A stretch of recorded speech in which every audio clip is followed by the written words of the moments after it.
Audreco Formation vous présente autre fonction de la peau. Nous avons découvert que la peau est un organe à part entière, qu'il a un certain nombre de fonctions. Nous allons en voir d'autres aujourd'hui.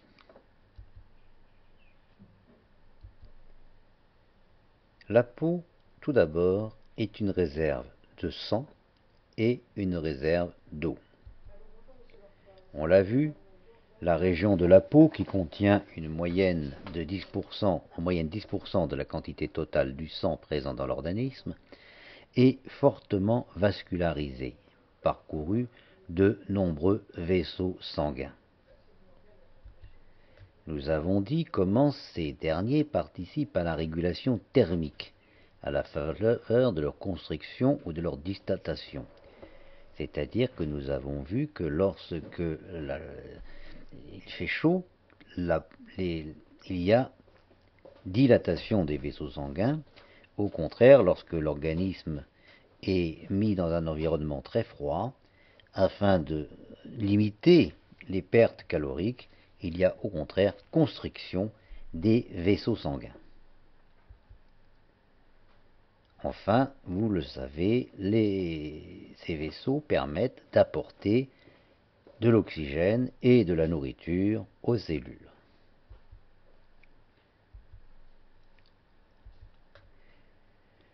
Mais il est dévolu à la peau un autre rôle dont l'importance ne vous échappera pas. C'est au niveau de la peau que s'effectuent ces échanges qui lui font d'elle une véritable réserve d'eau. La membrane capillaire n'est que partiellement étanche et elle permet en réalité des échanges par osmose entre le sang qui circule dans le vaisseau et l'eau contenue dans le tissu. Et ceci impose une explication. La membrane qui entoure le vaisseau sanguin n'est que partiellement étanche. Et par osmose, c'est-à-dire par filtration du liquide à travers la membrane, eh bien, il y a des échanges entre le sang qui est dans le vaisseau et l'eau qui est contenue dans le tissu. Lorsque la pression de chaque côté du vaisseau sanguin est la même, ce qui est une situation que l'on peut considérer comme normale, les échanges s'équilibrent. Mais est-ce toujours le cas?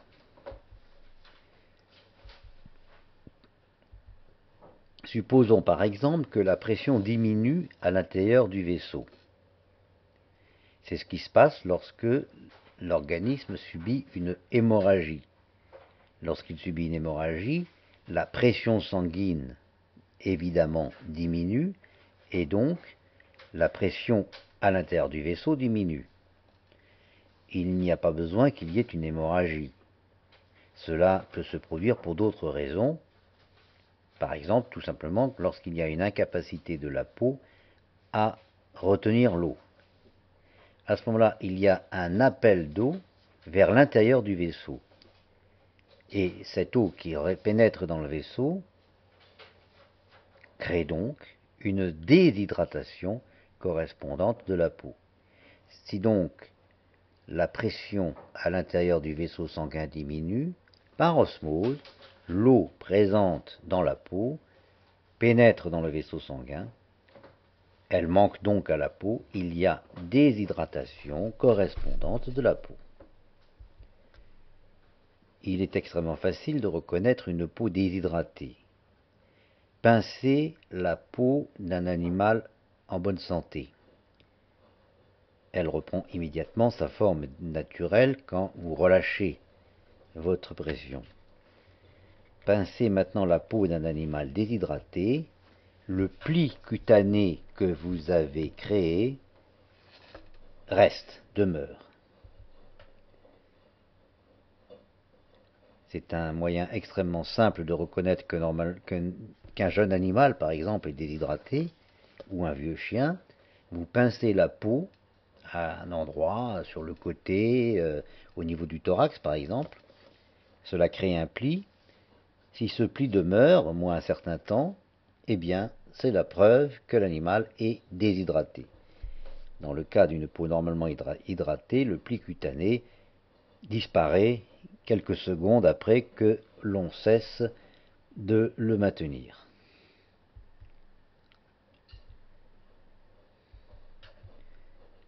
Or, une perte excessive en eau peut introduire des troubles plus ou moins graves, des pathologies.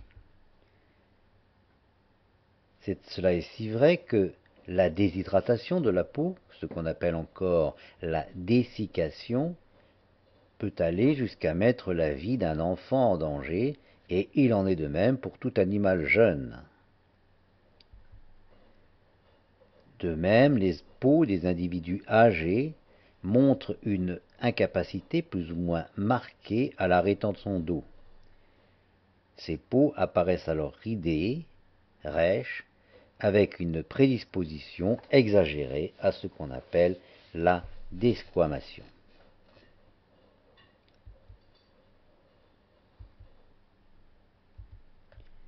Chez le vieux chien, comme d'ailleurs chez le vieux chat, la dessiccation de la peau, combinée avec la relative finesse normale de cette dernière, peut entraîner d'abord une sensibilité douloureuse exacerbée.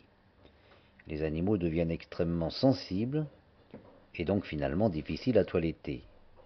Mais il n'y a pas que cela, la peau peut devenir extrêmement fragile. Et c'en est au point que sur des animaux très âgés, il peut arriver qu'un simple démêlage ordinaire entraîne des déchirures, voire des arrachements de l'épiderme. Il faut donc faire très attention lorsqu'on toilette un animal âgé sur lequel on a repéré qu'il y a une réelle dessiccation de la peau. Cette peau est fragile et peut s'arracher et créer des blessures tout à fait désagréables. Le toilettage de tels animaux devient alors de plus en plus difficile, voire à l'extrême impossible. C'est une situation que l'on ne rencontrait pas autrefois. Le toilettage du chien âgé était quelque chose d'inconnu pour le toiletteur parce que, pour toutes sortes de raisons, les chiens n'arrivaient pas à des âges très avancés, ne serait-ce parce que dans la culture même de la population, on ne maintenait pas les animaux en vie au-delà du raisonnable. Aujourd'hui, au contraire, les vétérinaires ont tendance à prolonger la vie de très vieux chiens et l'on rencontre parfois des animaux qui vivent dans des conditions extrêmement difficiles et qui sont conduits à des âges extrêmement avancés, créant des problèmes qui étaient inconnus autrefois, et notamment des problèmes de toilettage.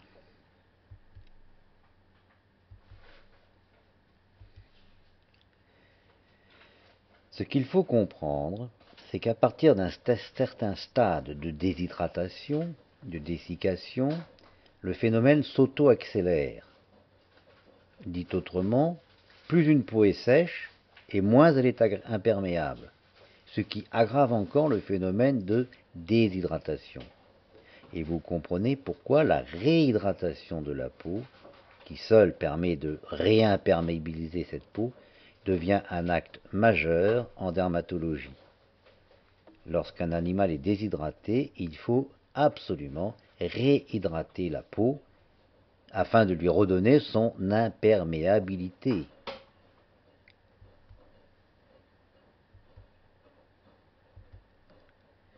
Il peut maintenant se produire aussi que la pression augmente à l'intérieur des vaisseaux.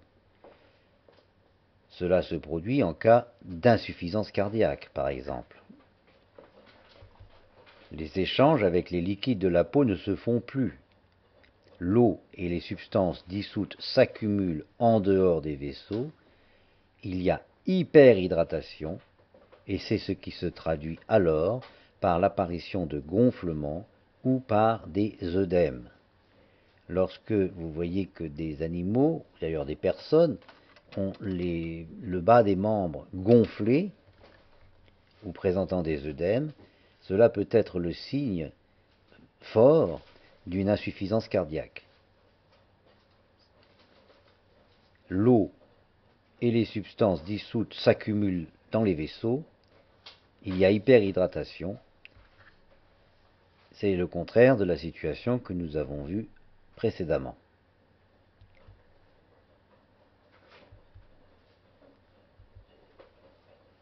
Les deux situations que nous venons de décrire sont bien sûr des extrêmes. La situation normale est une variation constante et rapide de ces échanges.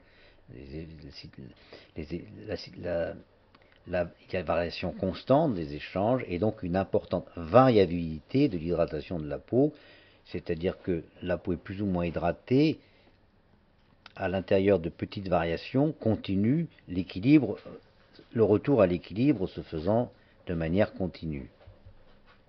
À ce niveau, on estime que la teneur en eau peut varier de 44 à 83%. Vous voyez que c'est du simple au double, avec une valeur moyenne estimée en général à 64%. On peut calculer, si l'on tient compte de l'importance de la peau par rapport au reste de l'organisme, que celle-ci renferme par conséquent 10% des réserves en eau immédiatement disponibles, ce qui, comme vous le voyez, est loin d'être négligeable.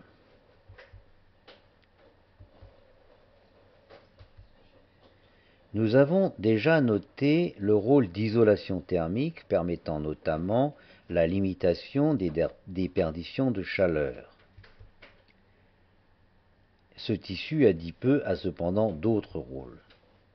Tout d'abord, il modèle la silhouette en fonction de l'âge, du sexe, de l'état de santé. Il participe aussi à une certaine protection mécanique des organes.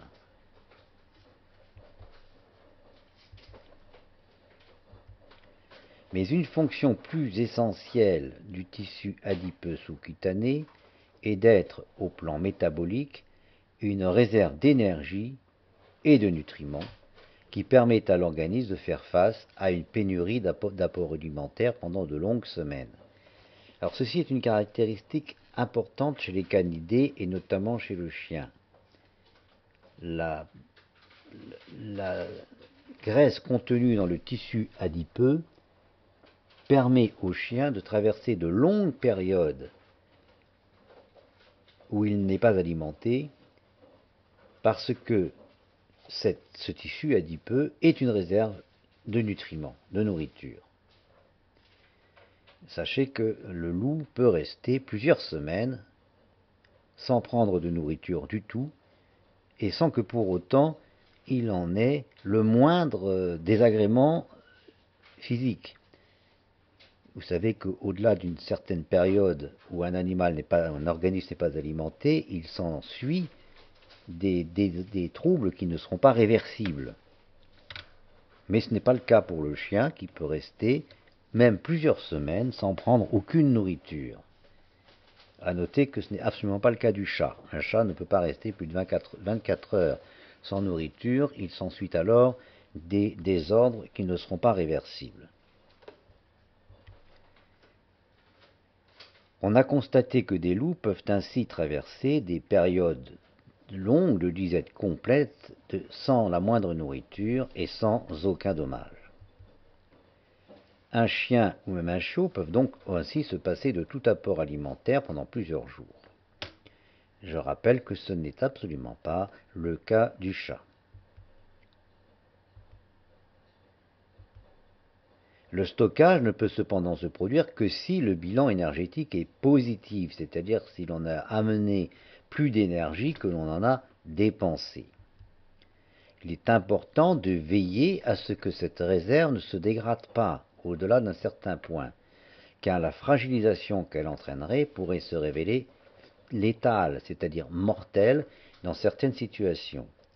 Si un chien a une réserve adipeuse suffisante, il est tout à fait capable de traverser une période sans nourriture, par exemple imposée par une maladie.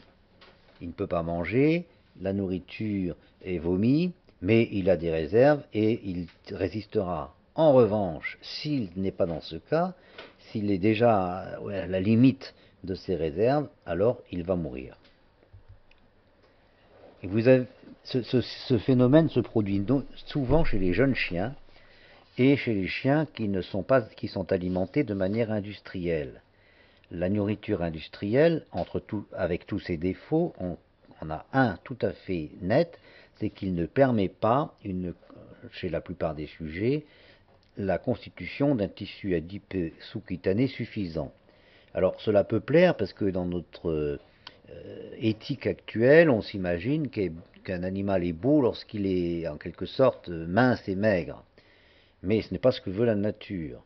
Et les animaux qui sont nourris uniquement avec de l'alimentation industrielle sont souvent beaucoup trop maigres, n'ont pas de réserve adipeuse et ne sont donc absolument pas armés pour résister à une période où ils ne pourraient pas s'alimenter. Vous avez un moyen assez simple de vous rendre compte si le stockage chez le chien est correct, c'est de vérifier que la région entre les ilions, au-dessus des vertèbres sacrées, ne forme pas de creux. C'est-à-dire que vous avez, avant la queue, une petite partie qui forme, au niveau des vertèbres sacrées, les ilions peuvent être saillants. S'ils forment un creux, vous pouvez sentir à cet endroit la pointe des ilions, si la pointe des ilions fait saillie sous la peau, c'est absolument sûr que l'animal en question est terriblement fragilisé. Il faut absolument que les ilions ne fassent pas saillie, car c'est à cet endroit notamment que se place cette réserve adipeuse absolument nécessaire à la survie de l'animal.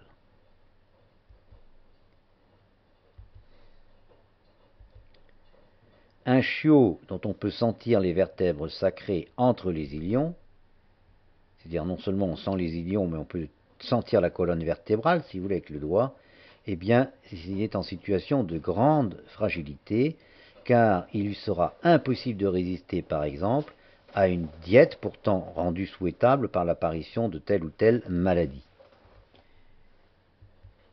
On estime en général que le tissu adipeux sous-cutané représente 15% du corps d'un individu normalement nourri et en bonne santé, et 95%, c'est-à-dire la quasi-totalité, des lipides mis en réserve. Donc si le tissu adipeux sous-cutané est affaibli, il n'y a plus de lipides dans le tissu adipeux sous-cutané, mais il n'y en a pas non plus ailleurs. Donc c'est un manque terrible pour le mammifère. Parlons maintenant des fonctions glandulaires de la peau. On trouve dans le tégument, dans la peau, 3 types de glandes. Les glandes sudoripares, les glandes sébacées et la glande, il n'y en a qu'une, supracaudale. Entrons dans le détail. Nous avons d'abord vu le rôle quasi inexistant joué par les glandes sudoripares dans la thermolyse chez la plupart des mammifères carnivores, à la différence de ce qui se passe encore une fois dans le cas de nombreuses autres espèces, dont l'homme. L'homme utilise grandement ses glandes sudoripares dans la thermolyse. Chez les mammifères carnivores, les glandes sudoripares sont inactives ou inexistantes selon les auteurs.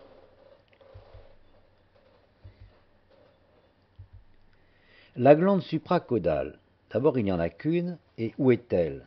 Eh bien, supracaudale, cela vous fait penser à queue, vous avez gagné, elle se situe sur la partie supérieure de la queue, à peu près à 2 ou 3 vertèbres de la naissance de celle-ci.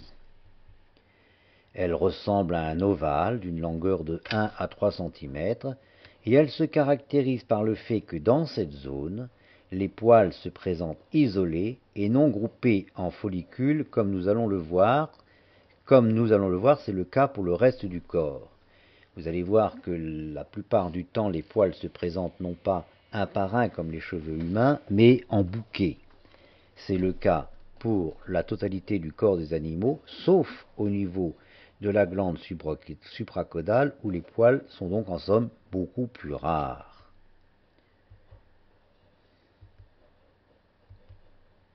C'est une région où l'on a souvent des dépôts gras, abondants, et comme le poil est plus rare en cette région, le travail du toilettage y est particulièrement délicat. D'une part, on manque de poils, d'autre part, le poil est laid et gras, parce qu'il y a des dépôts gras, et ce qui entraîne assez facilement une zone où le poil s'en mêle. Si on le démêle avec un peu d'énergie, en fait, il va s'épiler et on va rendre un animal qui aura à l'endroit de la naissance de la queue un trou, ce qui sera extrêmement disgracieux. Alors ceci se produit beaucoup chez les chiens et chez les chats, notamment chez les chats à poils longs. C'est pourquoi quand vous toilettez le dessus de la glande supracodale chez le chien et chez le chat, il faut le faire avec prudence et avec une main de fée. Sinon, vous allez rendre un animal qui à cet endroit n'aura plus de poils, ce qui sera extrêmement difficile à expliquer à votre client. Une main maladroite a tôt fait de mettre la peau à nu, ce qui évidemment n'est jamais très joli.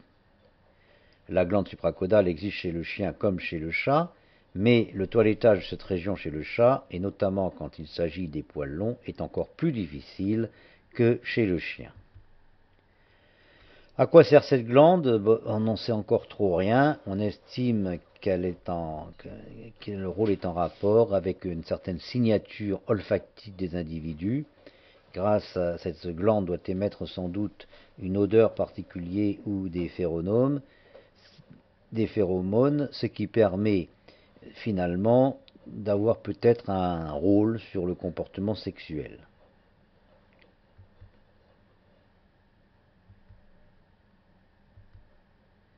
Les glandes sébacées, à quoi servent-elles? Eh bien, elles interviennent dans la constitution du film cutané protecteur, c'est-à-dire ce film mince qui recouvre l'ensemble de la peau, qu'on appelle aussi le manteau acide.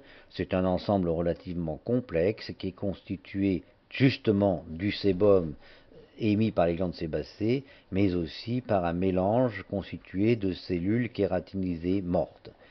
Donc les glandes sébacées participent à la constitution d'un film cutané protecteur très important pour la protection de l'animal. Ce manteau joue un rôle évident contre la pénétration de certaines substances étrangères, et lorsque la peau est trop humide ou lorsqu'elle est trop desséchée, eh bien ce manteau fonctionne moins bien. Le manteau fonctionne bien contre les agressions, et lorsqu'il est en bon état, il permet une défense contre les agressions microbiennes et aussi mycosiques, les champignons. Il est donc un obstacle à la diffusion et à la prolifération des germes pathogènes.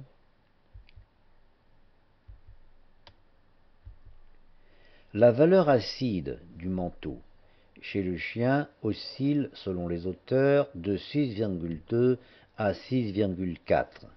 Rappelons que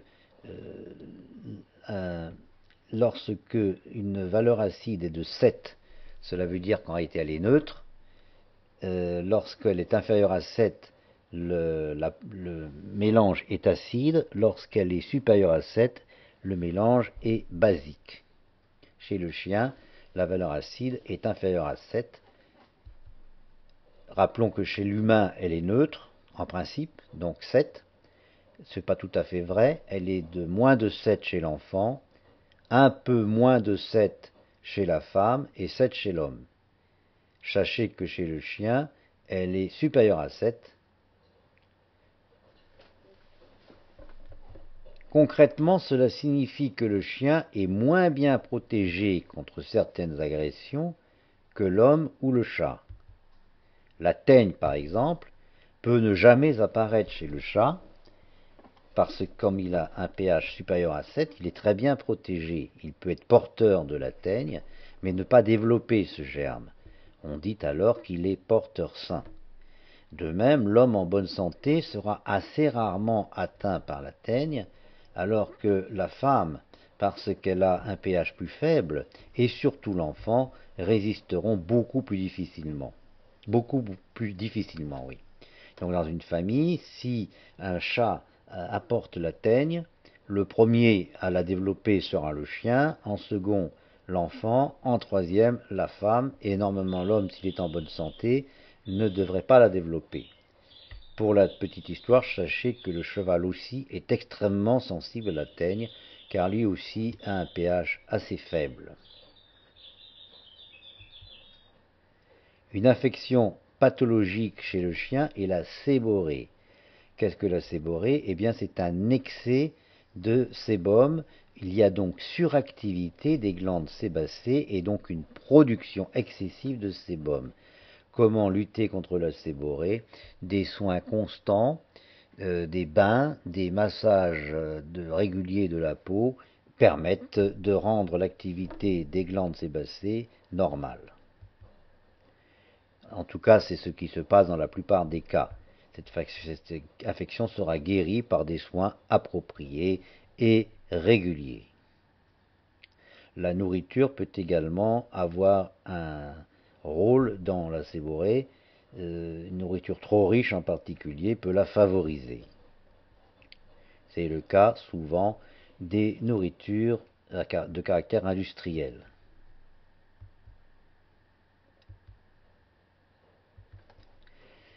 Loin donc, avec tout ce que nous avons vu jusqu'à maintenant, loin d'être une simple enveloppe, la peau remplit, vous l'avez compris, de nombreuses fonctions.